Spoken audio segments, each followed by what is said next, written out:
right. Hello, everybody. Welcome to the Breaking 90 podcast. I'm your host, Alex Harriman, and I'm here today with a special guest, Mr. Jon Vlahogiannakos. Pretty good. Also known as Johnny V or Strong Jon, because I don't typically try to pronounce his last name, but that was my best effort for you guys. Thanks for listening, guys. Hey, Jon, how you doing? What's going on, man? Not a whole lot going on over here. Just same old Thursday. Same old Thursday. Nice. I guess I should give a little bit of a background. So Jon is another online coach. We both do very similar things in the world, and we came together through different courses that we've taken together. And we share a lot of common beliefs and work with a very similar population. And one of my closest peers and friends in the industry. So I figured you guys would love to hear some of the stuff that he has to share. Excited to get into this, man, yeah, for sure. Before we get rolling, Jon, tell the audience about like kind of who you help and what you do.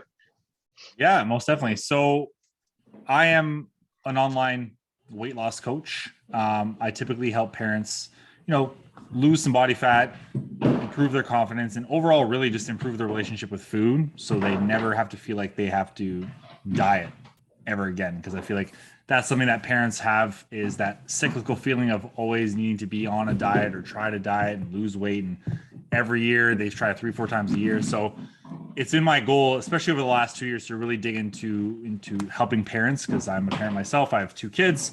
I know what it's like to balance the busy schedules, the craziness that can be a morning routine or lack thereof. And really when it comes down to like not wanting to cook on Fridays and not ordering Uber Eats instead. So yeah, that's what I've been doing. I've been online coaching for 6 years. I've been coaching for 6 years now, running Strong Jon Fitness for 5. And it's been a ride. It's been amazing to meet people like yourself, Alex, and just helping as many people as I can with their fitness journeys. Yeah, man. Cool. That's awesome. Yeah. So we definitely work with a similar population and do similar things there. That's cool. And I think the fact that we both have young kids, I mean, shines a lot of light on the struggles that parents face, the day-to-day challenges that parents face on this journey too. How old are your boys? 5 and 11 months, almost a year old in a week. Cool. So Emerson's 4, so right in the middle of them. But it's interesting. It's something that I was actually just covering with a coach the other day, is like when you have kids, how they can completely flip your normal schedule and routine upside down. And like one thing that I've had to implement into my own life is waking up on my own schedule, because I find the days where I get woken up by kids, by Emerson, it's devastating. It's like you go from sound asleep to like instant chaos, like somebody needing your attention. They need food, they want to play, they want to go to the washroom, like whatever, right? Like not being able to wake up on your own terms is devastating to me, to the whole outcome of my day, the way that everything happens after that. So that's something that I've noticed anyways. What about you? Is that similar for you? Yeah, 100%. And it's funny because like I was very lazy as a teenager, to the point where like I could walk to school in 15 minutes. I'd get up like 30 minutes before school starts and just get up and get dressed and head over there and grab breakfast at school. And it's funny how I never really understood why parents get up so early. Now I know. Yeah. Especially now I have 2 of them. If I want to get more work done than I would normally do in a day, it's not going to happen in the evenings. My brain is not happening. I'm around my family. I don't really want to work after 5 o'clock. So it's been 6 a.m. wake ups, and the Jon of old would be like, dude, are you crazy? Like, we are not morning people. Yeah. But like, I love it because, a friend of mine calls it paying yourself. You get up, you take your time, go to the bathroom, have your coffee. Totally. journal, like do the things that you want to do every day.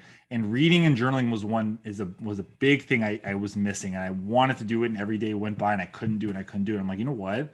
I just have to get up even earlier. So for me, it's 6 a.m. wake ups.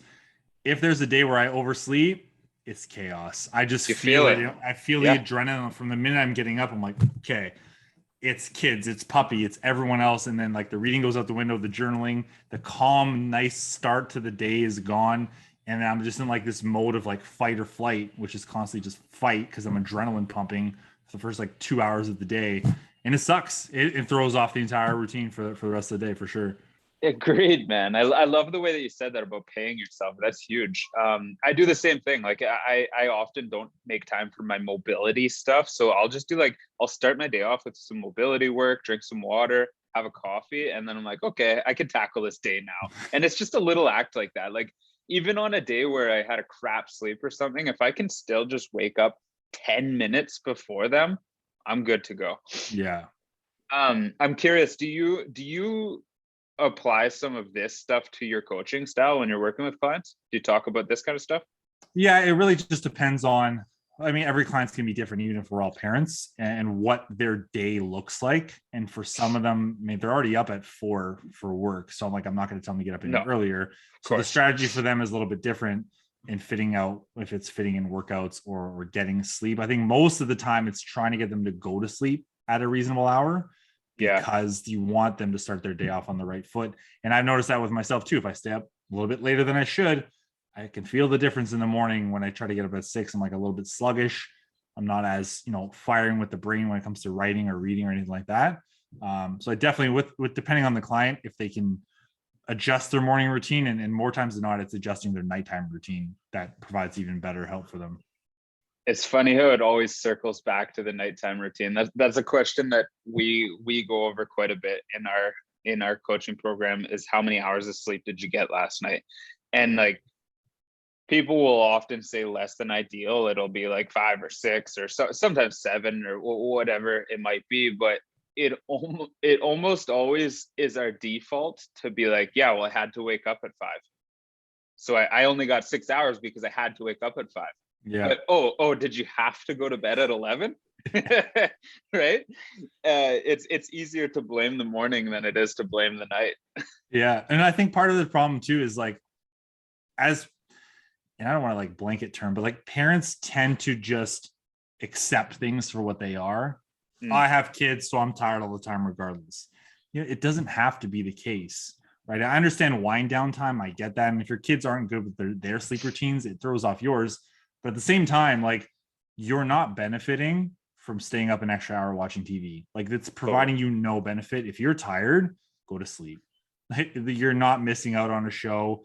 Maybe your partner doesn't want to go to bed yet or whatever it is you want to spend time. But at the end of the day, if you're rested, you show up as a better person overall the next day. And if you continue that, you're going to be your best self over time. And you're not going to be this like sleep deprived person who, maybe is struggling with their eating, maybe struggling with their mood, getting exercise in, and it all can stem from whether or not you're sleeping or not. Yeah, it's amazing how big of an effect sleep can have on our overall goals. It's something that I recognized in myself when I first started coaching. So I started training people in 2008, and it was just purely personal training, and that was it, in a gym, one-on-one sessions. I was like so blind to all of the different things that have to come together for somebody's journey to be successful back then. It was like, I was an 18 or 19-year-old kid, and I was like, yeah, you got to show up 4 days a week and do this workout, and you're going to get results. You're going to get these gains. You're going to lose the weight. You're going to look awesome. But like nutrition wasn't even on the radar, let alone sleep and stress and everything else that goes along with it. So it's pretty wild, the things that we get exposed to on this journey. Yeah. Well, I think the signs of a good coach is looking back and being like appalled at what you used to do. I don't know if you've ever taken a look at your old programming. I know for me, I'm like, what was that? And I feel bad for my earlier clients. I'm like, if I knew then what I know now, I could have taken so much better care of them. But so much. It's how you grow. It's how you grow as a coach. And everyone in the industry, I'm sure, has stories like that, where they're just like, they have that their way of doing things, and like clients have to do it that way. And you don't really know any better until you get the experience. But it's funny because like I used to stay up late. Like my dad would get up at 3:45 for work. I would stay up until like minutes before I would hear like his alarm, and I would jet into bed before school the next day. Like as teenagers, I think you think you're invincible, right? You don't give a shit about like sleep and stress, and like, you just roll with what you want to do at the time. And then you become an adult and you have kids and you're like, wow, like I'm friggin' tired and I can't do this and I can't do that and I have no energy for this. Then you realize maybe it's time to focus on, my recovery, my rest, because it's important. I think also as a teenager, and this doesn't apply to every teenager because I know there's teenagers that go through an exceptional amount of stress, but I think as a teenager too, most of us weren't exposed to nearly as many priorities or nearly as much stress. So like the lack of sleep didn't hit us the same, and our bodies were different back then too. Yeah. But it's like now that would kill me. Yeah. I can't even stay up that late. Are you kidding? My eyes are shut by midnight. I'm like, there's no way. Yeah. Trying to push to like 2 a.m. No. It's not a thing. I laugh when we get together with friends now because like it'll be like you say, like literally for me, it'll be like 11 o'clock and people will be laughing because I'll be falling asleep on the couch. I'm like, I can't do it, guys. I don't have it in me. Yeah. That was me for the longest time. We had a group of friends, like we get together, we either go out for beers, or they would come over for beers, and like we'd hang out and drink. And then like since we've had our firstborn, and even more so in the last couple, like, well, I guess last year or so, but I'd be toast. Like, not that I'd be like wasted, but like by 11 p.m. I'm ready for sleep. Everyone was like, you tired? Like, what's going on? I'm like, dude, I'm tired, man. Like, I go to bed early now. Like, this is late for me. It's not happening. Yeah, I can definitely relate to that. Something else you mentioned there that resonates with me is looking back on our programming. So when we first started, looking back on our programming and realizing how crappy some of our programming was. I'm curious because you work with a lot of the same type of clients that I do. Like I used to, so I think I went through kind of waves with this. When I first started, I sucked at programming, and then I got good at programming, but I became almost obsessive about it. Mm-hmm. To the point where like it had to be so scientific and calculated, and you had to hit these percentages and stuff. And I think the further I get on this journey now, I'm beginning to realize that for the general public, like for who I typically work with, like busy women who want to lose some weight, it probably doesn't need to be the most scientific best program ever created. Yeah. What are your thoughts on that? Agreed. Yeah. I mean, back then, well, I knew the main problem I saw was a lot of people were still doing like bro splits. Yeah. Arm days and leg days and back days. And I knew when I started as a trainer, like this is not the way we're doing things. So I was pretty good with making sure that we were doing like full body training, because people have limited schedules anyways. It's when I got more into powerlifting that I started to emphasize barbell training too much on some of my clients, when they thought it was cool, or I as a young and dumb trainer, I wanted them to squat. I wanted them to deadlift because it's great for the body. It's awesome. I love it. But in retrospect, like you don't. There is no one exercise you have to do. And I used to kind of have that mindset. But with programming, yeah, like it's funny when I talk to other coaches and they're talking about programming and periodization. I'm like, look, your clients don't care. They don't know what periodization is, and that's not their fault. It's way advanced for them for what they want. Periodization is important for someone who has multiple hours every day to commit to the gym. They'll never miss a workout. There's nothing that would get in the way of them training. For busy moms and dads and other people who typically have other responsibilities, the gym's not on the top 3 of their priority list. And that's okay. And like you said, like when it comes to exercise, and they don't need complicated programs. I think that's where some disconnect happens, is they look at what professional bodybuilders are doing. They look at what other people are doing. Like, I want to do that. It looks awesome. Problem. Yeah, but it's not made for them. So then they wonder why there's this huge disconnect of being sore all the time, getting hurt, spending way too much time working out. And it's not helping them in the long run. And that's one of the biggest things I've seen. A perfect example of that is CrossFit, right? Like, I think CrossFit's cool. I like watching it. The athletes are amazing. But like, you get the general public watching some of these people who are professional athletes and devote their life to this sport. And then they're like, yeah, I'm going to go to a CrossFit gym now and do what those people are doing. Well, like you have so much, you're comparing two completely different things. So that's like, it's so funny. It's just the way that our brains work, right? We see somebody on TV and they've got what we want, so we're going to do what they do. And it usually never works out that way either, right? Because they're on their own journey and you're on your own. The thing with CrossFit too is like, I think it always depends on, and I used to crap all over CrossFit too, because it was the popular thing to do, but it comes down to, I think, the coaches in each CrossFit gym.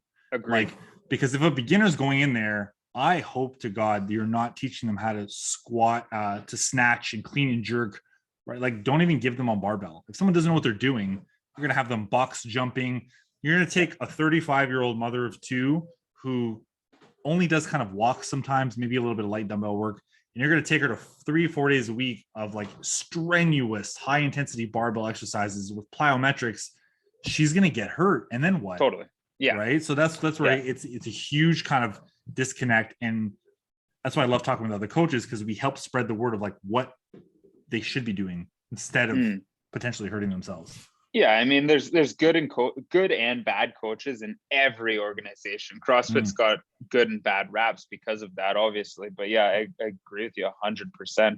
And I mean, some of these athletes, they're working with dietitians and trainers, and it's their full-time job, and they're getting proper treatments and sleep. Like, this isn't you. You're not doing that stuff. Yeah.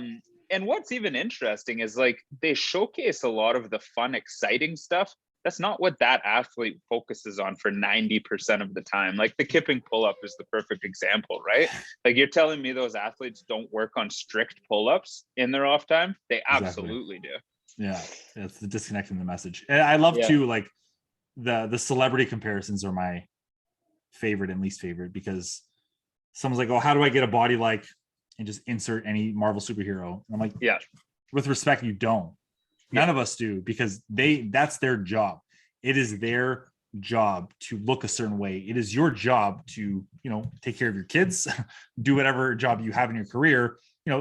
Getting in shape for fitness is not your money-making life opportunity. Someone like Chris Evans, Captain America, or Thor, like that's who they are. So that's where all the time is spent. They have people, they pay people to do stuff for them.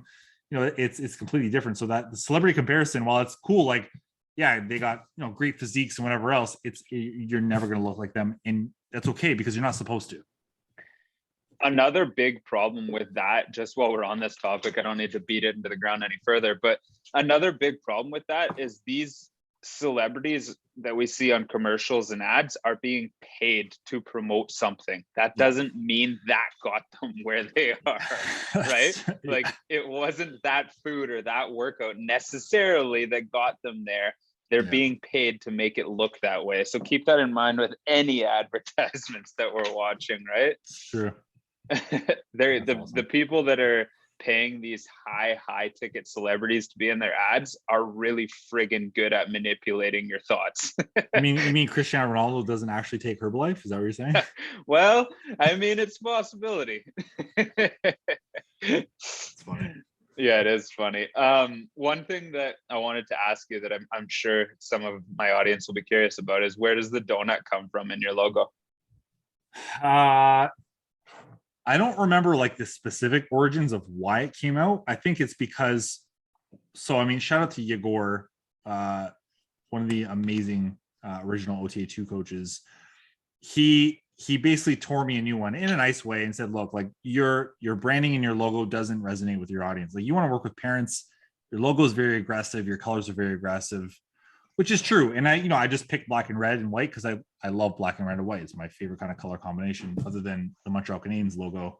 But I was talking to a graphic designer about flexible dieting, and I think one of the things he came up with was a donut, and it came down to different logos. One of them looked like almost like a Dunkin' Donuts kind of advertisement, which is a little bit too commercial. And then I saw like the half donut, half weight plate, and I'm like, that's it. Like that. Cool. That exemplifies how I operate. Is there's training and there's eating, but the eating doesn't always have to be quote unquote clean. chicken and broccoli, chicken and rice all the time. Like it can be the fun stuff, the donut.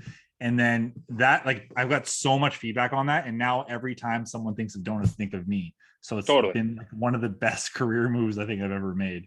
Yeah, I think every time I see that donuts, I'm like, oh, that's Jon's place. Like, you own that place in my mind. That's funny. Yeah, I need to become a partner in that place for sure. I know, and their donuts are amazing. So that's that helps. Yeah. Oh yeah. I'm gonna shout out to them for an ad on this podcast now 100%. that I mentioned their name. Sponsored ad. That's it. Yeah.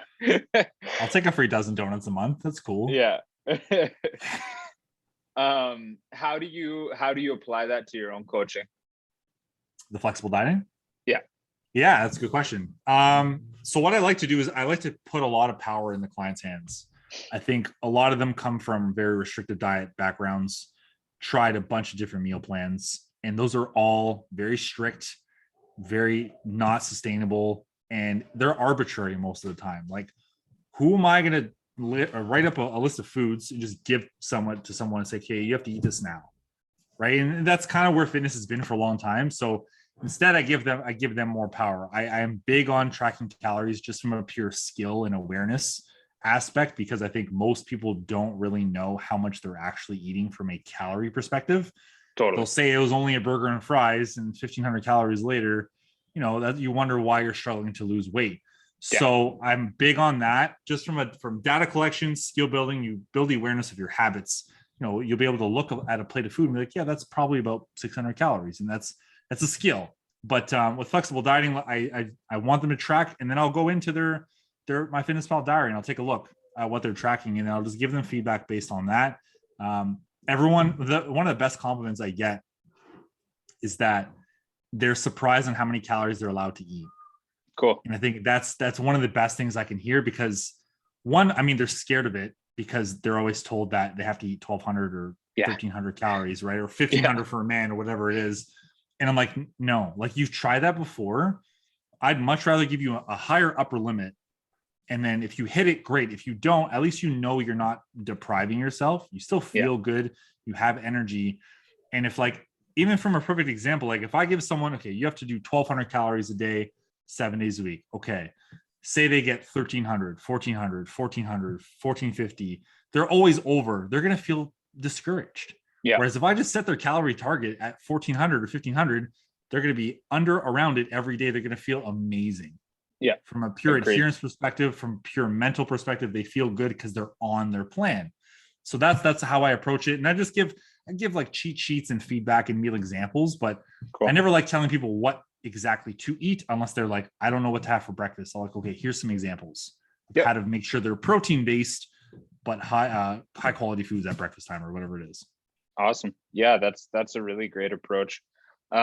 What you just said there about the surprises in calories, it's funny. The other day I was with some friends of mine, and we had pulled pork nachos, and one of the guys was like, so this is probably like a 900 calorie plate of food, would you say? I was like, no, it's way more than that. And so we got all the wrappers out, like the cheese and the nacho chips, and we looked up a couple of things we didn't have wrappers for, and it was a 2,000 calorie plate of food. And it's so funny how easily in our heads we can write that off as like, it wasn't that bad.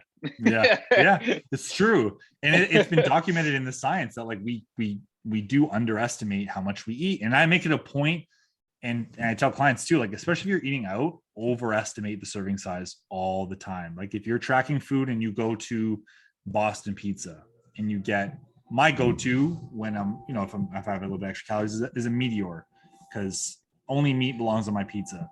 Nice. If the serving size says one pizza is 800 calories for like small or whatever it is, just put the serving size as 1.2, because you never really know if the ingredients are correct, if the person making it doesn't put extra cheese, extra toppings. You know what I mean? Yeah. So 1.2 serving size, it gives you a buffer in case you're at your limit by the end of the day. That, okay, maybe I didn't go over, but maybe I'm under, and that's a bonus because I still feel good. I've heard you talk about this before. We did a workshop together last year, and I remember you talking about that. And that's such a brilliant tactic, that 1.2 factor when you're not in control of the meal. That's really friggin' smart. I like it. Thank you. Um, do you focus on both calories and protein? Yeah, it's like a 1-1A situation where they're both arguably of equal importance. So this is something I get asked occasionally, is in a pinch, I'm going to fail on one of these two numbers. What's your take on that? Ooh. Are Oh, you, my would you rather somebody go over on calories or under on protein? that's a great question. It's a And the tough one, answer man. is always it depends. Yeah. Because like, okay, say the calorie goal is 1500 and their protein is 100. How far over are they going and how far under are they on the protein?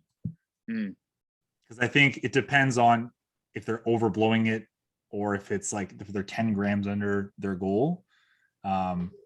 Yeah, I can't really give you a blanket answer on that one. Yeah, No, because no, you don't for want to sure. be constantly under protein, but at the end of the day, your total calories matter most for fat loss. Yeah, So it's kind of like and this it depends double-edged on sword. goals too, right? Like obviously, if somebody's Yeah. goal is muscle gain, then their calories aren't going to matter as much. But yeah, totally. That's always a bit of a stumper for That's a tough people. one.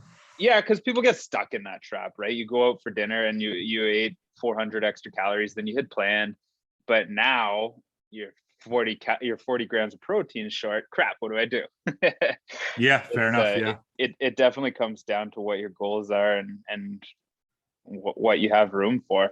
Do you try to keep nutrition pretty similar every single day as far as a calorie standpoint, or do you stagger, use Calorie Cycle? It depends on the person. I've done a lot of like a 5-2 method for very social clients who are like every weekend they're going out for sure. But to get to that point, I need them to be accurate with their calories because I can't give you different targets on different days if you're not accurate throughout the week anyways. Totally. But for most people, it's about consistency. It's about, you know what, this is the target. Let's just keep it consistent and try to hit this target every single day. This is something I've heard you talk about in the past too before, and I think some of my audience probably doesn't know what a 5-2 is. Yeah. Do you mind just explaining that quickly? Let's jump in. Yeah. So 5-2 method is just a way, it's essentially like calorie cycling where you have 7 days in the week. So what you do is you take your calorie target for the day. Say it's 1500, and my math might be off if I do this off the top of my head, but 1500. I always do 2000 because it's so easy. Okay, so let's do, so 2000 calories a day is a target. So you have 14,000 calories for the week. So what you would do is you would take away, it depends on the person, but I like to say 200 calories a day. So from Monday so most people go over on Friday and Saturday, I'd say. So I say from Sunday to Thursday, leading up to that weekend, you're at 1,800 calories. So there's an extra 1,000 calories that you bank to be used on the weekends that you can spend it all on Friday. You can spend it all on Saturday. It's up to you. But the 5-2 is essentially just weekday and weekend is usually how it's kind of played out. So that means you'll get an extra, that means instead of having 2,000 on Saturday and 2,000 on or Friday and Saturday, you get 2,500 on each day. So it gives you a little bit of an extra buffer to enjoy some more food. Yeah, love it. That's awesome. I think that's a cool tactic too. I think a lot of people could benefit from that because it's so easy to fall into that all or nothing mindset once you've gone a little bit over your targets on the weekend. Yeah.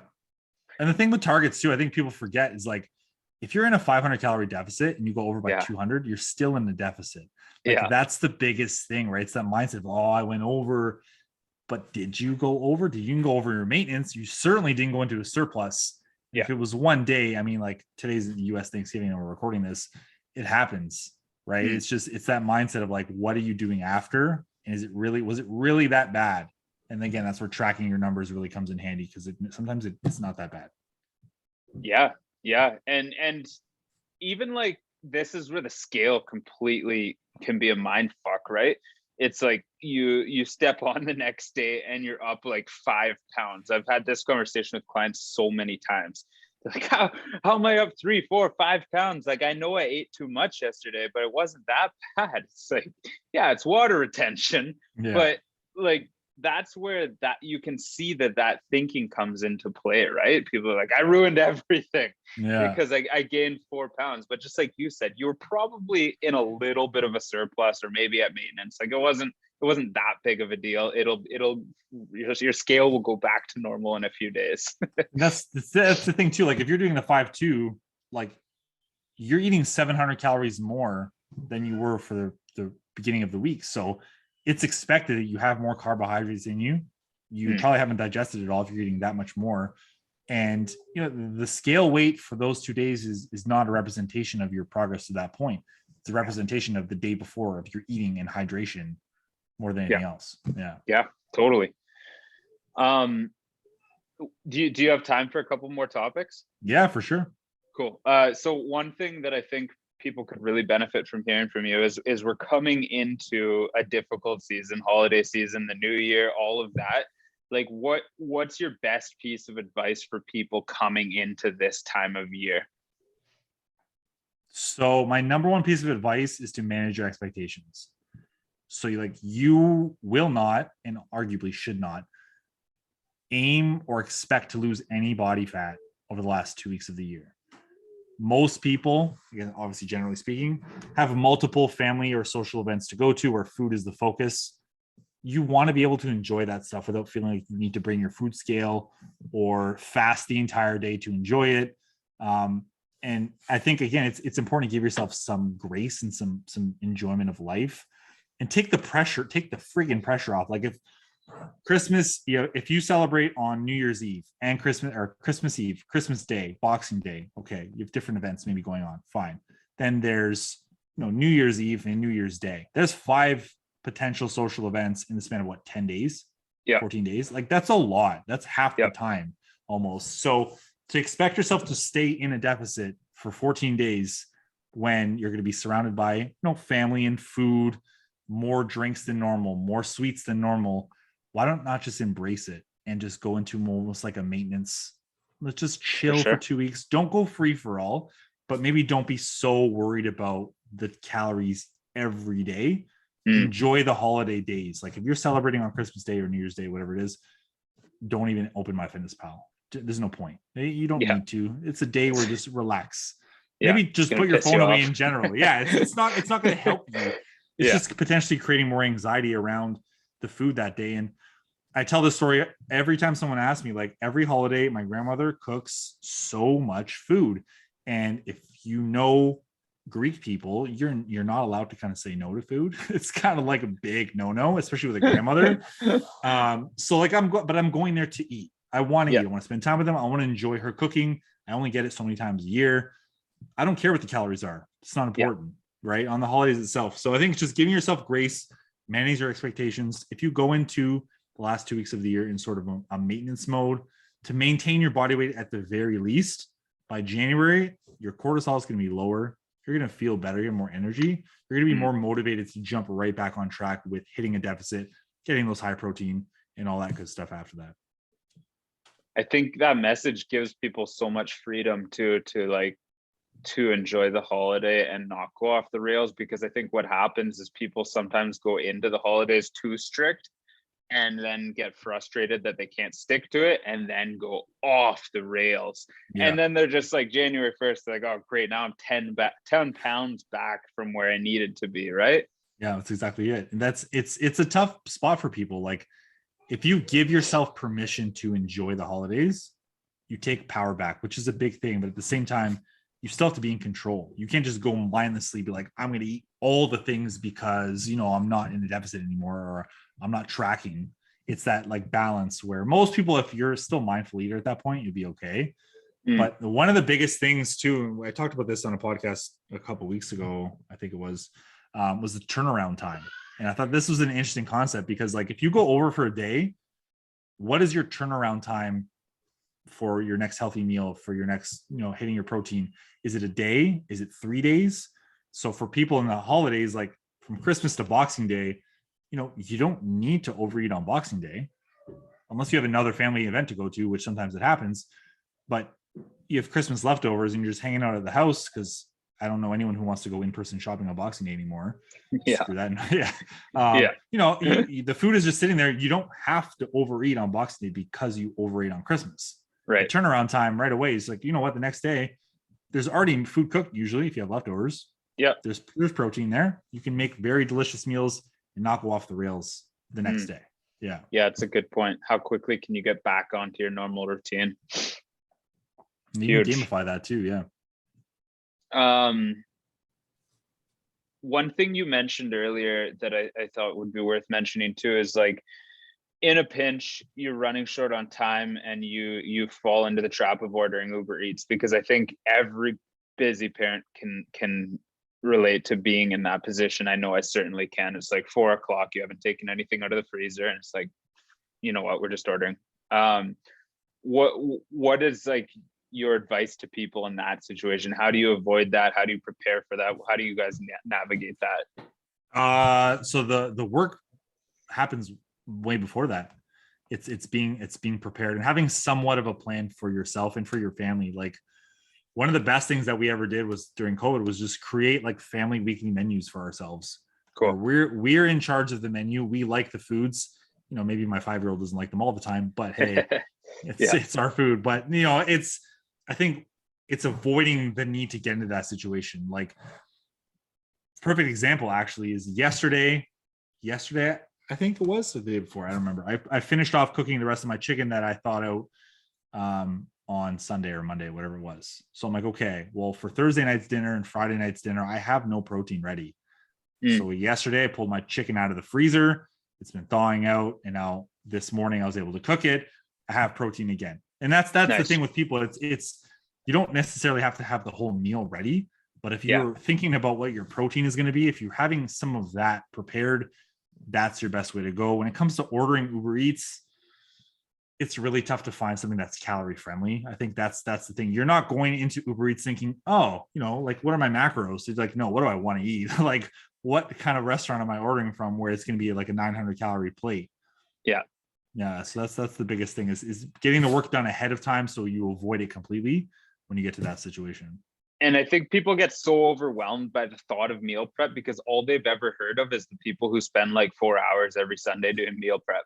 Yeah, it's like a bad word now, which I'm trying to change that, because meal prep doesn't have to be chicken, broccoli, and rice. It doesn't have to be boring ass foods. Like, one of my clients, she cooks a bunch of different recipes and freezes them.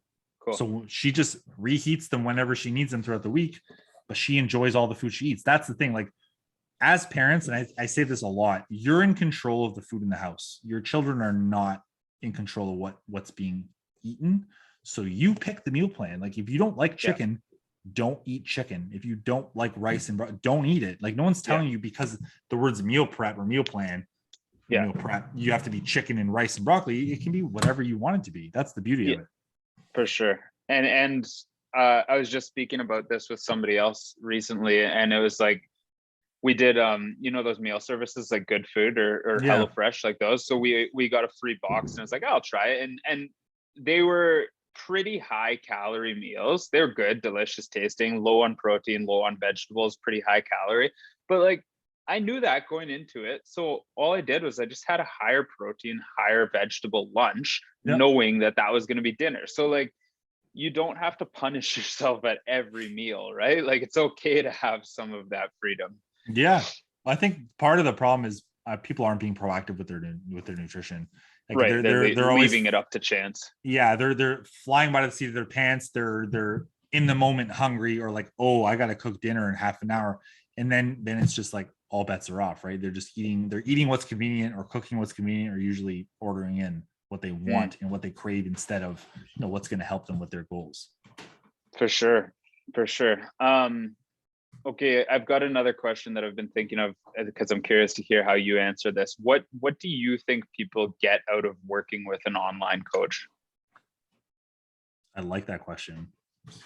What do they get? Well, in my opinion, obviously they get accountability, but the biggest thing is they end up with a sense of education and self-sufficiency.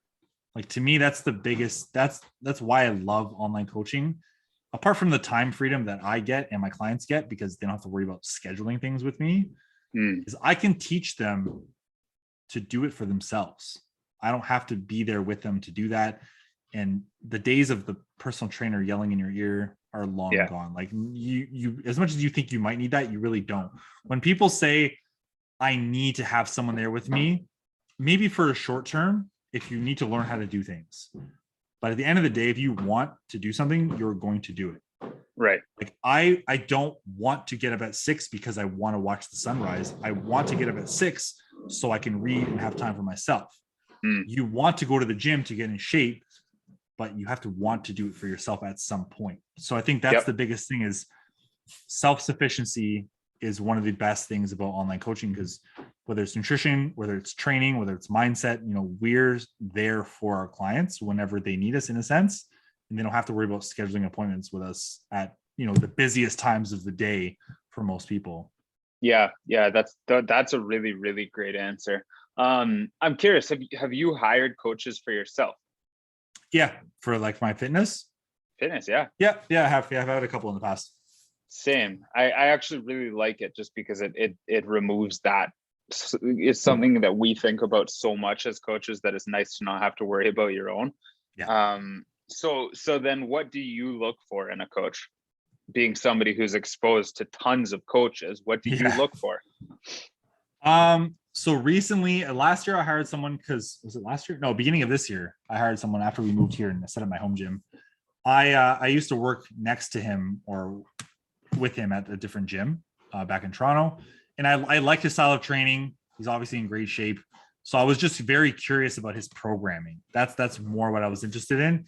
And there's one thing I don't like doing is programming things for myself for training, because I'm always like in the moment, I'll switch it out if I make my own program, which is not helpful. So having him program things and just seeing what he does was interesting, opening up to different kind of training protocols. Really pushed me to limits that I was like, bag, dude. Like just some workouts were in a good heart. But lately I jumped on like an 8-week, they call it a challenge. There's no like prize money or anything, but it was more just an introduction to nutrition coaching, more than anything else, and accountability, which has been really awesome. The accountability again with my food is a big thing this time of year for me. I love sweets. I'm easy to overeat them. It's also stout season, so I'm grabbing some beers. So having just accountability from that respect, someone who's been there, done that in a sense, who's like, living what I'd want to see in a fitness professional in a way where they understand flexibility, they understand training, they also understand that I'm a parent, and I have a life outside of, my dungeon down here and training in the gym. But yeah, that's the biggest thing. Yeah, one thing you said there for sure for me that's huge for me is every different coach I've worked with, every different program I've been on, I've always learned something new. So it always makes me a better coach in turn. So I think it's cool. So one thing that I think of, and maybe this is just something that's in my head, is but like our clients see us hiring coaches for ourselves still. Do you feel like people need a coach forever? No, I don't think so. I think it depends on the person. Like if someone struggled for 10 years, even 5 years, and really hasn't been able to reach their goal on their own, you need a coach. Like that's the missing link, because with all due respect, we're terrible at holding ourselves accountable. We really are. That's why coaches exist, right? They're not there to be your buddy necessarily. And yes, you should have a good relationship with them. But at the end of the day, if your expertise, your knowledge isn't in fitness, isn't in training, isn't in nutrition, and you're already overwhelmed and busy, having a coach just take care of all that brunt work for you is a game changer. Like I've had people tell me, like, I had a guy who gave me the best testimony I've ever had, and he didn't communicate a whole lot, which is fine because I know he's a busy parent of 2, but he's like, this is the best program I've ever had. You get me so accountable. I don't really have to think all that much if I don't want to, because you're laying things out for me. And sometimes that's what people need, is they don't want to think about another thing. You just give them the tools, they work with the tools, and they're consistent with it. You help them along, you guide them. That's it. But it depends on goals. Like if someone's happy where they're at, maybe they can get away with a free program. Someone's more experienced in consistent training and nutrition, they can get away with it. But for most people, especially, I would argue, especially parents, you would need someone to guide you along. Yeah, that's totally fair. That's a great answer too. Yeah, it's something that I love having. I just like having a coach. I like having a coach for fitness, nutrition, business. I like having a big team around me. I find it helpful, but it's interesting to hear different viewpoints, because not everybody feels that same way. So good answer. Cool.